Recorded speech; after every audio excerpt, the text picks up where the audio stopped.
నందు సహోదరి సహోదరులారా, ప్రభువైన యేసుక్రీస్తు నామములో హృదయపూర్వక వందనాలండి.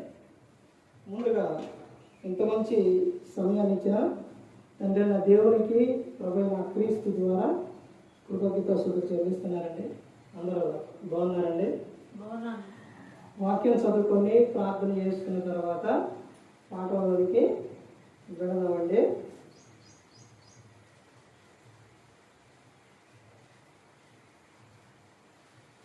యోహాను గారు రాసిన సువార్త 14వ అధ్యాయం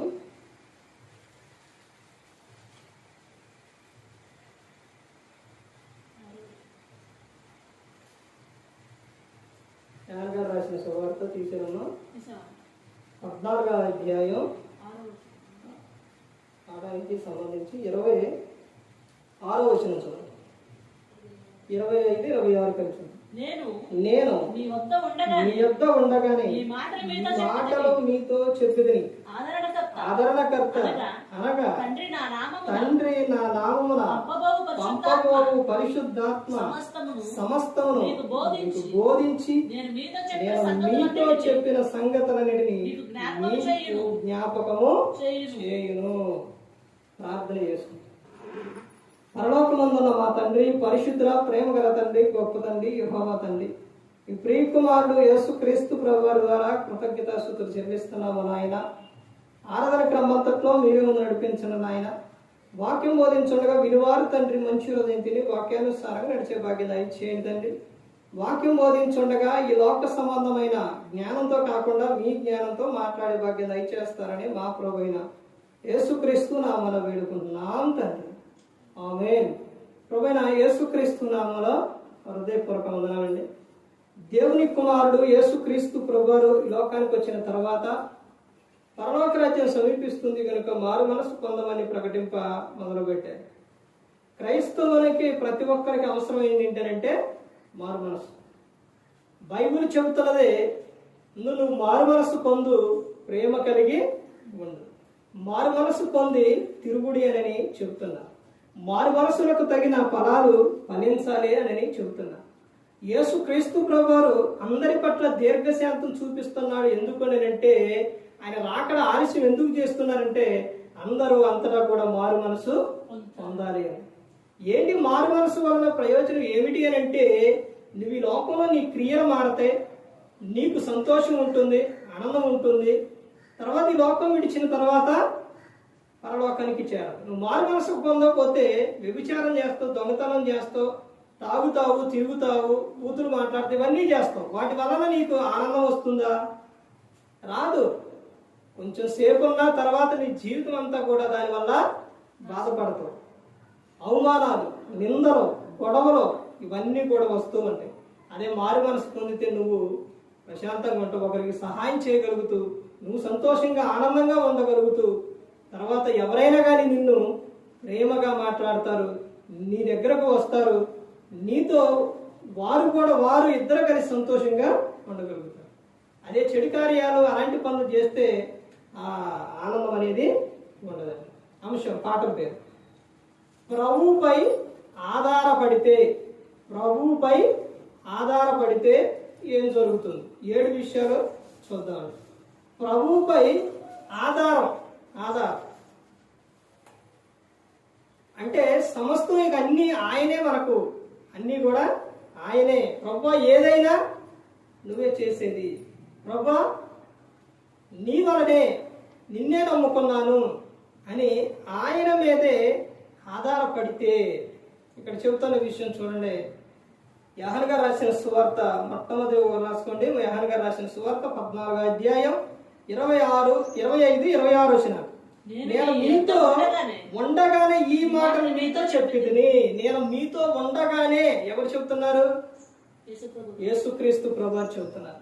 ఉన్న వ్యక్తులకు ఇదిగో నేను మీతో ఉండగానే చెబుతున్నాను.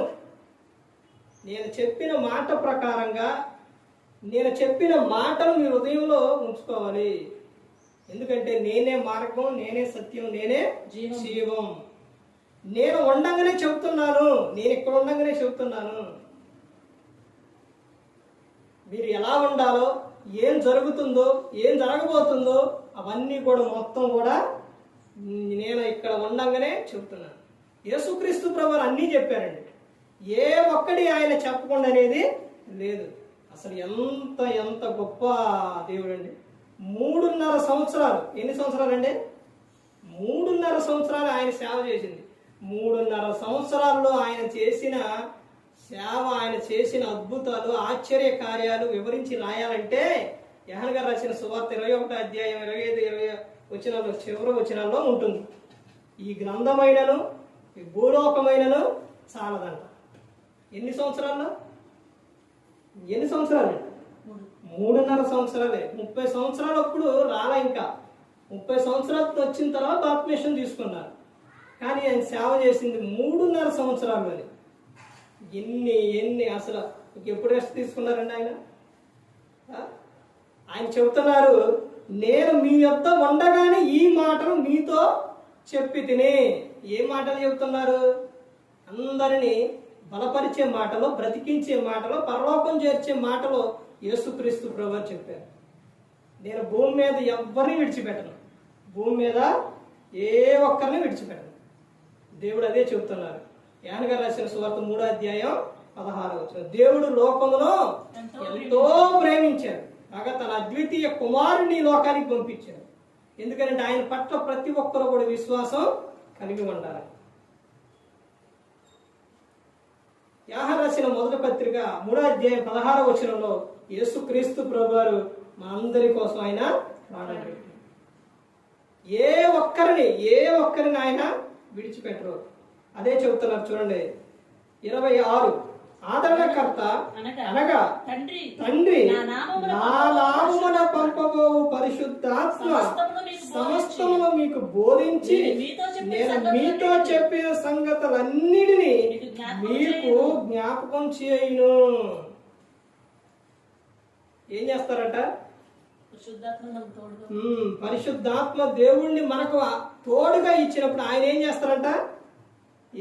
నేను ఏ సంగతులు అయితే చెప్పానో ఆ సంగతులు మీకు ఆయన జ్ఞాపకం చేస్తారని చెప్తున్నారు. ఆయన బోధిస్తారు మీకు అని చెబుతున్నారు. ప్రభువు మీద ఆధారపడితే ఆయన నీకు బోధించును. ఏం చేస్తారండి? ప్రభువు మీద ఆధారపడితే ఆయన నీకు బోధించును. బోధించడం ఏంటండి? ప్రభు మీద ఆధారపడితే చెప్పడం ఏంటండి? ఏదన్నా ఒక కార్యం చేయాలి కానీ అని చాలా మందికి ఆలోచన రావచ్చు. బోధించడం అంటే నువ్వు ఎలా ఉండాలో, ఏ మార్గంలో నడవాలో, పరలోకం చేరాలంటే నువ్వు ఎలా ఉండాలో భూమి మీద అన్నదే దేవుడు మనకేం చేస్తారో బోధిస్తారు. అంటే మనకు ప్రతి ఒక్కడే కూడా తెలియపరుస్తారు. ఎప్పుడు? ప్రభువు మీద ఆధారపడినప్పుడే. తండ్రి తల్లి ఈ లోకంలో జన్మించిన తండ్రి తల్లి మాట వింటే వాళ్ళు ఏం చెప్తారు? తండ్రి ఏం చెప్తారండి పిల్లలకి? నాయన ఇదిగో ఈ మార్గాన్ని వెళ్ళు, ఇదిగో ఇక్కడికి వెళ్ళు, ఇదిగో ఇక్కడికి వెళ్ళమాకు అని చెబుతారు. ఇది మంచి, ఇది చెడు అని చెబుతారు. ఎందుకు? బిడ్డల భవిష్యత్తు కోసం, వాళ్ళు బాగుండాలని. అలాగే దేవుడు కూడా చెబుతాడో మనకు ఏం చేస్తారంటే ప్రభువు మీద ఆధారపడినప్పుడు ఆయన మనకు బోధిస్తారు. మనకి ఏ సంగతులు కావాలో, ఏ సంగతులు కావాలో అవన్నీ కూడా మనకి ఏం చేస్తారు? ఆయన బోధిస్తారు అన్నమాట. ఇదిగో నీకు ఇది అవసరం, ఇదిగో నువ్వు పలానా చాటకు వెళ్ళాలి, పలానా చాటకు వెళ్ళకూడదు, ఇలా మాట్లాడాలి, ఇలా మాట్లాడకూడదు, ఇంక ఈ విధంగా ఉండాలి అన్నది ప్రతి ఒక్కటి కూడా దేవుడు ఏం చేస్తారంటే మనకు బోధిస్తారు. ఎప్పుడు బోధిస్తారండి? ఎప్పుడు బోధిస్తారు? ఆయన మీద ఆధారపడినప్పుడు, ఆయన మాట విన్నప్పుడు. అదే చెప్తున్నారు, ఆయన నీకు బోధించును. తర్వాత ఇంకా ముందుకెళ్తే చూడండి, ప్రభుపై ఆధారపడితే 7 విషయాల్లో 2వ విషయం చూస్తే కీర్తనల గ్రంథం 91వ కీర్తన 3వ వచనం చూడండి. 91:3 వేటగాని ఊరిలో నుండి ఆయన నిన్ను విడిపించును, నాశనకరమైన తెగులు రాకుండా నిన్ను రక్షించును. ఆయన ఇక్కడ చెప్తున్న విషయం చూడండి. వేటగాని ఊరిలో నుండి ఆయన నిన్ను విడిపించును, నాశనకరమైన తెగులు రాకుండా నిన్ను రక్షించును. ఇక్కడ దేవుడు చెబుతున్న విషయం ఏంటంటే ఆయన నిన్ను ఏం చేస్తారంటే నడిపిస్తారు. ఆయన నిన్ను ఏం చేస్తారంటే నడిపిస్తారు. ఎలాంటి మార్గంలో నడిపిస్తారంటే నువ్వు గాఢంధకారపు లోయలో నువ్వు సంచరించినను ఏ అపాయము నీకు రాదనమాట. ఇదిగో నేను ముదిమి వచ్చు వరకు ఎత్తుకొని నిన్ను ముద్దాడతానని చెబుతున్నాను. ఆయన మీద ఆధారపడితే, ప్రభు మీద ఆధారపడితే ఆయన చెప్తున్న విషయం, వేటగాని ఊరిలో నుండి ఆయన నిన్ను విడిపించును, నాశనకరమైన తెగులు రాకుండా నిన్ను రక్షించును. ఏ తెగులు నీ గుడారమునకు రాదు. అదే 10వ వచనంలో చెప్తున్నాను, నీకు అపాయమేమీ రాదు, ఏ తెగులును నీ గుడారమును సమీపించదు, నీ మార్గములన్నిటిలో నిన్ను కాపాడుటకు ఆయన నిన్ను గూర్చి తన దూతలకు ఆజ్ఞాపించును, నీ పాదములకు రాయి తగులకుండా వారు నిన్ను తమ చేతులతో ఎత్తి పట్టుకొందురు అని చెప్తున్నారు. ఎప్పుడండి ఇవన్నీ కూడా? దేవుని మీద ఆధారపడినప్పుడు అండి. దేవుని మీద ఆధారపడటం అంటే నువ్వు ప్రయాణమై వెళ్ళేటప్పుడు ప్రభువుకి చెప్పి వెళ్ళాలి. అంటే ప్రార్థన చేసుకొని నువ్వు వెళ్ళడం. తినేటప్పుడు ఇంత మంచి ఆహారం ఇచ్చావు ప్రభు, నీకు కృతజ్ఞత ప్రభువుకి చెప్పడం. తాగేటప్పుడు, ఊరు వెళ్ళేటప్పుడు, ప్రతి ఒక్క విషయంలో ప్రభువుకి చెప్పి వెళ్ళేటం. అంటే ప్రభువా నువ్వే మొత్తం కూడా, నా ముందు నడిచేది నువ్వే, నడిపించేది నువ్వే, మొత్తం నువ్వే అని ప్రభువుకి చెప్పాలి. ప్రభువు మీద ఆధారపడినప్పుడు ఆయన నిన్ను ఏం చేస్తారంటే నడిపిస్తారు. ప్రభువు మీద ఆధారపడినప్పుడు ఆయన నిన్ను నడిపిస్తాడు. 4వ వచనం చూడండి, అక్కడే 91 4వ వచనం చూడండి, ఆయన తన రెక్కలతో నిన్ను కప్పును, ఆయన రెక్కల క్రింద నీకు ఆశ్రయం కలుగును. ఇక్కడ 3వ విషయం ఏంటంటే ఆయన నిన్ను కాపాడును. ఆయన నిన్నేం చేస్తారండి? కాపాడుతారన్నమాట. ఎలాంటి సందర్భాల్లో కాపాడతారంటే ఎలాంటి ప్రమాదకరమైన స్థితిలోనైనా ఆయన కాపాడతారు. ఆ బ్రదరు నేను ప్రయాణం అయ్యి వెళ్ళేటప్పుడు ఒకసారి జరిగిన విషయం అండి. ఏమిటంటే ఆ మైలవరం హైవే అలా వెళ్తున్నాము, స్టార్టింగ్లోనే పంది అలా పొదల నుంచి అలా వచ్చేసింది. అలా రాగానే ఎలా వచ్చేసిందంటే బండి ఎదర చక్రం ముందుకెళ్ళింది, ఇలా వచ్చేసింది. ఇక అది ఇలా దూరితే ఇలా పడిపోతాం. హైవే ఇలా ఏమొస్తాయి, బండ్లు వచ్చేస్తాయి, లారీలు అవన్నీ కూడా. వెంటనే అది ఇలా రాగానే దేవుని ఆలోచన చూడండి, వెంటనే కాలు పెట్టి ఆ పందిని ఇలా తన్నేసి, ఇలా కాలు పెట్టి ఇలా నెట్టి తన్నేసి బండి ముందుకు పోనొచ్చు. అది ఎవరు సహాయం అండి? ఎవరు కృప అండి? దేవుడు. మొన్న దినాన బండి మీద ఇలా వచ్చేటప్పుడు కుక్క అండి, ఇటు వాటర్ ఉంది, ఇటు మెరకు ఉంది, కొంచెమే దారి ఉంది. ఇలా దారి ఇలా వస్తున్నాం, ఇలా వస్తుంటే ఇలా ఎల్లి సడన్గా ఇలా తిరిగింది. ఎమ్మండే ఇలా తగిలి బండి అలా స్టడీ చేసి బండి అలా వెళ్ళిపోయింది. ఎవరండి కాపాడింది? దేవుడు, యేసు ప్రభు. ఆయన నీ రాకపోకల యందు నేను నిన్ను కాపాడుతాను, ఏ అపాయం రాకుండా. ఎలాంటిది వచ్చినా కానీ నేను నిన్ను కాపాడుతాను అని చెబుతున్నారు. అదే చెబుతున్నారు, ఆయన నిన్ను కాపాడును. ఇప్పుడు చెప్పిన 3 విషయాలు ఏంటంటే ఆయన నీకు బోధించును, ఆయన నిన్ను నడిపించును, ఆయన నిన్ను కాపాడును. ఎప్పుడండి అంటే దేవుని మీద మనం ఆధారపడము. తర్వాత చూడండి, కీర్తన గ్రంథం 91వ కీర్తన 11వ వచనంలో చూడండి, నీ మార్గములన్నిటిలో నిన్ను కాపాడుటకు ఆయన నిన్ను గూర్చి తన దూతలకు ఆజ్ఞాపించు. నువ్వు దేవునికి చెప్పి వాహనం నడుపుకొని నువ్వు తీసుకొని వెళ్ళేటప్పుడు దేవుడు ఏం చేస్తాడంటే, ఇదిగో దూతలారా, నా బిడ్డ నాకు చెప్పి నా కుమారుడు నా కుమార్తె నాకు చెప్పి వెళుతున్నారు. ఇప్పుడు మీరేం చేయాలి? మీరు వెళ్ళి అలా నడిపించాలి. ఏ అపాయం రాకుండా అలా నడిపించాలి. అంటే దేవుని మీద ఆధారపడితే దేవుడు మనకి ఏం చేస్తారంటే సహాయం చేస్తాం. అదే రాసుకోండి, ఆయన సహాయం చేయును, మనకు సహాయం చేస్తాం. ప్రతి ఒక్క విషయంలో దేవుడు ఏం చేస్తాడంటే సహాయం చేస్తాడు. నువ్వు ఆపదలో ఉన్నా ఏదైనా ప్రభువుకి చెప్పుకున్నప్పుడు సహాయం చేస్తాడు. యోహాను గారు రాసిన సువార్త 15:7 నా యందు మీరును మీ యందు నా మాటలను నిలిచి ఉన్న ఎడల మీకు ఏది ఇష్టమో అడుగుడి అని చెప్తున్నారు. మత్తయి గారు రాసిన సువార్త 7:7 అడుగుడి మీకు ఇవ్వబడును, వెతుకుడి మీకు దొరుకును, తట్టుడి మీకు తీయబడును. అడుగు ప్రతివానికి ఇవ్వబడును, వెతుకు వానికి దొరుకును, తట్టువాని ప్రతివానికి తీయబడును.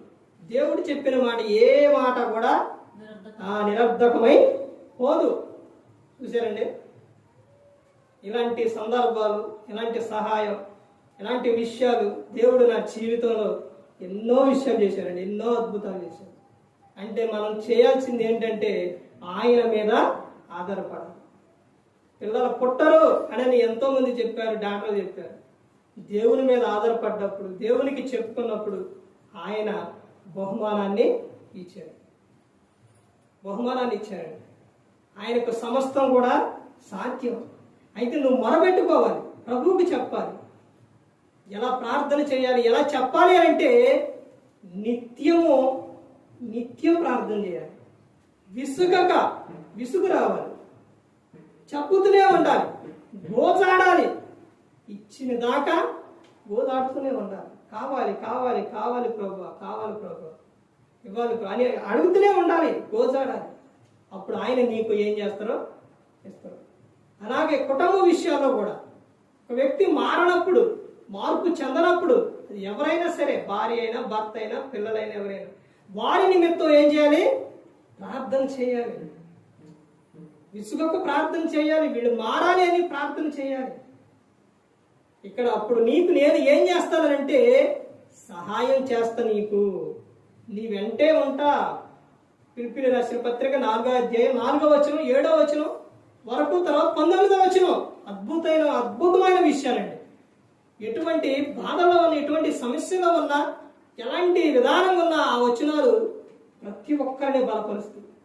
ఏంటి అంటే ఎల్లప్పుడూ ప్రభువునందు ఆనందించుడి, మరలా చెప్పుదును ప్రభువునందు ఆనందించుడి, మీ సహనము సకల జనులకు తెలియబడతాయి. ప్రభు సమీపంగా ఉన్నాడు, దేనిని గూర్చి కూడా చింతపడకు. ప్రతి విషయంలోనూ ప్రార్థన విజ్ఞాపనలు కృతజ్ఞత పూర్వకముగా మీ విన్నపములు ఆయనకు తెలియజేయు. 7వ వచనంలో చెబుతారు, అప్పుడు సమస్త జ్ఞానములకు మించిన యేసు క్రీస్తు ప్రభువారి వలన ఏంటి అంటే మీ హృదయములకును మీ తలంపులకును కావలి ఉండును అని చెప్తారు. 19వ వచనంలో ఏమని చెప్తున్నారండి? కాగా దేవుడు తన ఐశ్వర్యం చొప్పున క్రీస్తు యేసునందు మహిమలో మీ ప్రతి అవసరం కూడా తీరుస్తాను అని చెబుతున్నారు. ఇవన్నీ ఎప్పుడు అనంటే దేవుని మీద ఆధారపడినప్పుడు. నువ్వు లోకానుసారంగా లోకంలో జీవిస్తూ ఆ దేవుని యొద్దకు రాకుండా, ఆయనతో ఏం చెప్పకుండా ఆయన ఎలా ఇస్తారండి?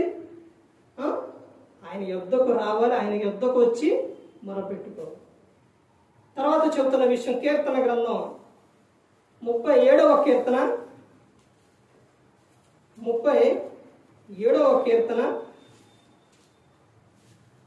5వ వచనం చూడండి. నీ మార్గమును యెహోవాకు అప్పగింపుము, నీవు ఆయనను నమ్ముకొనుము, ఆయన నీ కార్యము నెరవేర్చును.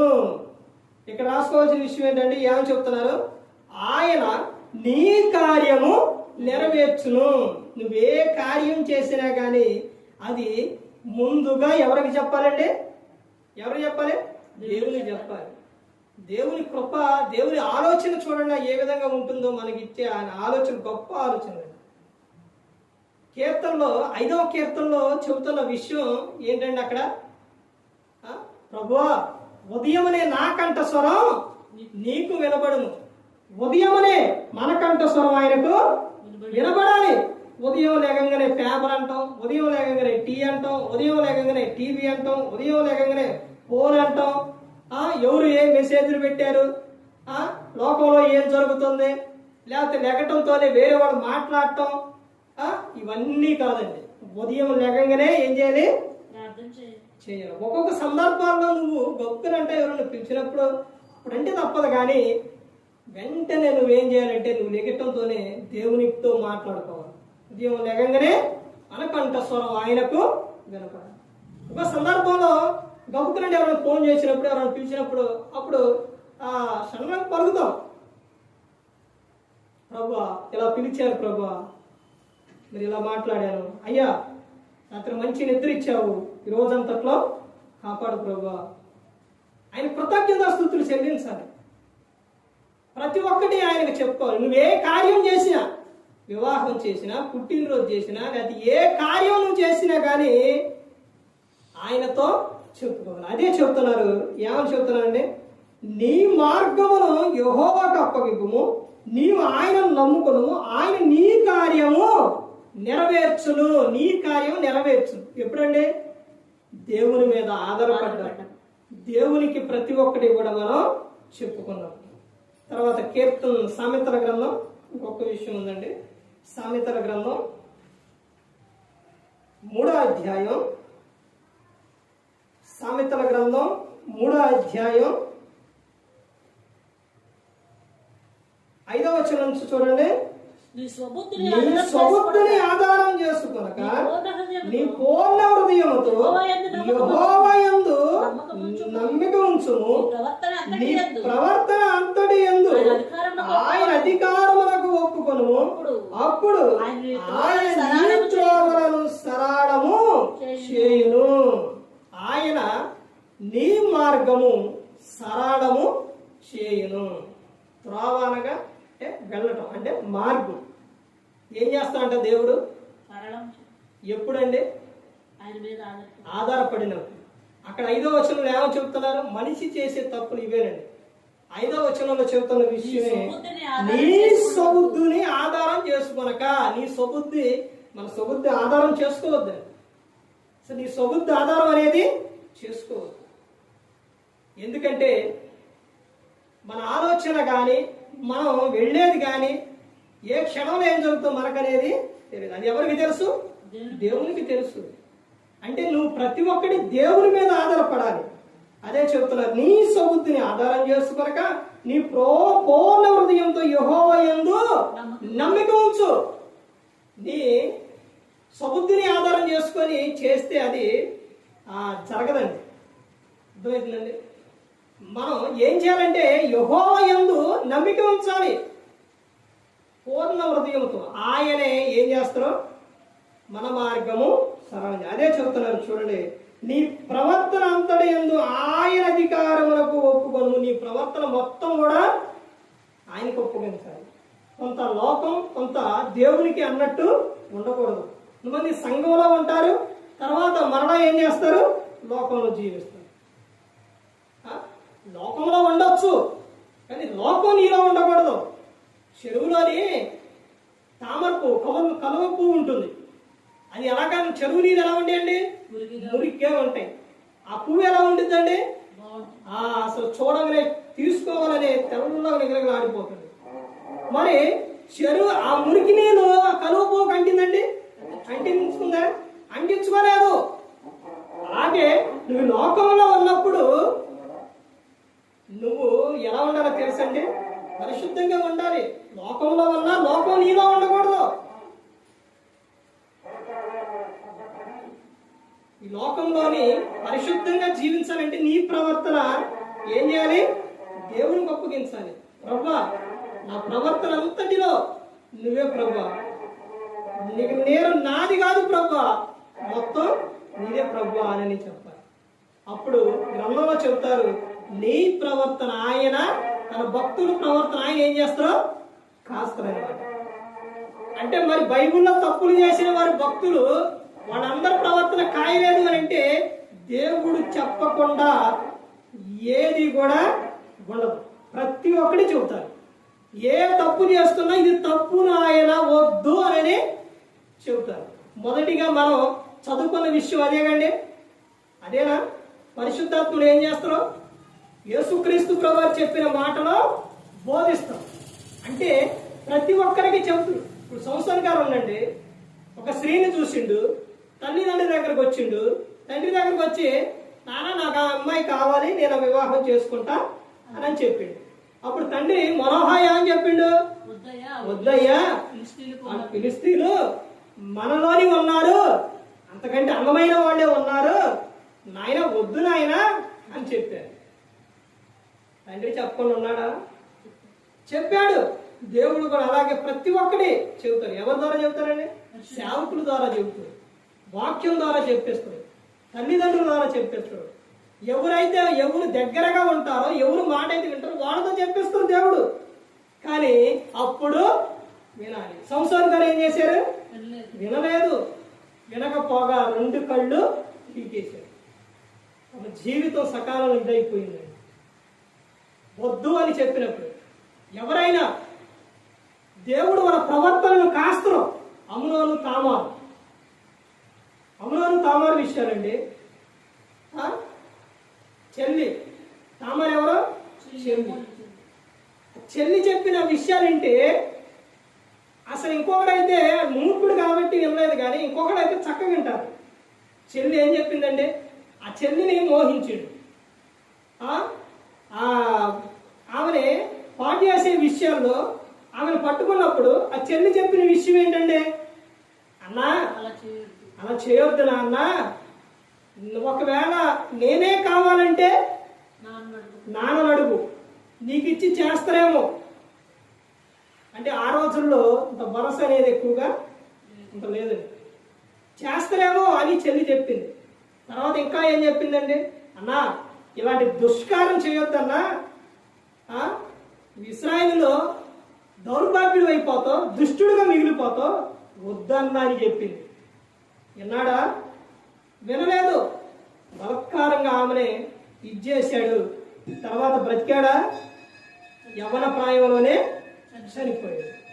వద్దు నాయనా అని చెప్పినప్పుడు వినకపోతే ప్రమాదం అనేది దేవుడు చెప్పకుండా ఏది. ఆమె ద్వారా, ఆమె ఆలోచన ఆమె ద్వారా చెప్పించిండు. ఆయన విన్నాడా? వినలా. అక్కడ తండ్రితో చెప్పించాడు. విన్నాడా? వినలేదు. తమ భక్తుల ప్రవర్తన దేవుడు ఏం చేస్తారో కాస్తారు. అంటే ముందు తప్పు చేసే ముందు ఎవరైనా సరే దేవుడు ఏం చేస్తారో చెప్పేస్తాడు. వద్దు నాయనలా చేయొద్దు అనేది. అది విని నువ్వు మార్చుకుంటే నువ్వు బాగుంటావు. వినకపోతే ప్రమాదం. అలా విని దేవుని మాట విన్నవారు, అలా జీవించిన వారు చాలా గొప్పవారు అయ్యారు. అవకాశం వచ్చిన తప్పు చేయని వారు కూడా ఉన్నారు. ఎవరో? యోసేపు ఏం చేసిండంటే, ఆయనకు అవకాశం వచ్చింది. ఆ స్త్రీ రమ్మంది, ఎవరూ లేరు, పరివారు వెళ్ళిపోయారు, ఆ భర్త దూరంగా వెళ్ళిండు, ఎవరో లేరు, మరి ఇద్దరే ఉన్నాం రా అని చెప్పినప్పుడు ఆయన ఏం చెప్పిండండి? అమ్మా నువ్వు ఎవరో లేరంటున్నావు, ఎవరో చూడట్లేదు అంటున్నావు, జీవము గల దేవుడు చూస్తుండవు. అమ్మా ఇలాంటి పని వద్దమ్మని. అమ్మ నీ యజమాని మొత్తం నాకు అప్పగించిండు, నిన్ను తప్ప అని చెప్పాడు. ఆయన ఎంత హెచ్చింపబడ్డాడంటే యోసేపు, రాజు తర్వాత రాజు. దేవుడు ప్రతి ఒక్కరి ప్రవర్తన కాస్తాడు. అంటే మన ప్రవర్తన ఏం చేయాలి? ఆయనకు ఒప్పు చెప్తారు. యోసేపు ఏం చేసిండంటే దేవునికి ఒప్పు చెప్పుకున్నాడు. తర్వాత ఇంకా మనం ముందుకెళ్తే ఇంకా చూడండి, యోహాను గారు రాసిన సువార్త, చివరిగా చూడండి, యోహాను గారు రాసిన సువార్త 16వ అధ్యాయం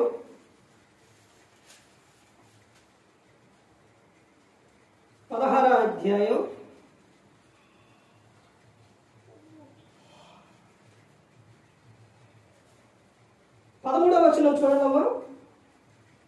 అయితే ఆయన అనగా సత్యస్వరూపి అయిన ఆత్మ వచ్చినప్పుడు మిమ్మును సర్వ సత్యములోనికి నడిపించును.